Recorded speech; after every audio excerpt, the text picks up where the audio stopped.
Welcome to this lesson on the Fundamental Theorem of Calculus, Part 1. This theorem is one of the most important discoveries in mathematics because it connects two seemingly different concepts: finding the area under a curve and finding the slope of a curve. Specifically, we will see how the derivative of an accumulation function simply gives us back the original function. Let's start by defining an accumulation function, which we will call capital A of x. Imagine a curve defined by a function f of t. We want to measure the area under this curve starting from a fixed point, all the way up to a moving point, x. As x moves to the right, we accumulate more area.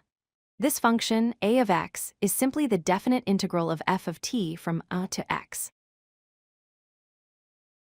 Now let's see what happens when we move our point x just a little bit to the right, to a new position x plus h.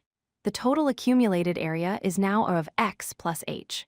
The difference between this new area and our original area is the small green slice you see on the screen. Mathematically, the area of this slice is of x plus h minus a of x. If we look closely at that small green slice, and if h is a very small number, the slice looks almost like a perfect rectangle. The width of this rectangle is h, and the height is determined by the function value at x, which is f of x. Therefore, we can approximate the area of this slice as the height times the width, or f of x times h. So now we have two ways to describe the area of that slice. First, it is the change in the accumulation function, a of x plus h minus a of x. Second, it is approximately f of x times h. If we equate these and then divide both sides by h, we get a very interesting ratio. The change in area divided by the change in width is approximately equal to the height of the function, f of x. Here is the magic step. As we make the width h smaller and smaller, shrinking it down towards 0, our rectangle approximation becomes more and more accurate. In the limit as h approaches 0, the approximation becomes an equality. The expression on the left is exactly the definition of the derivative. So, the derivative of the area function a of x is exactly equal to the original function f of x.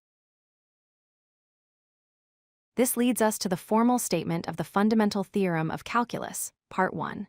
It states that if you have a continuous function, f, on an interval, and you define a new function, g, as the integral of f, then g is differentiable, and its derivative is just the original function f.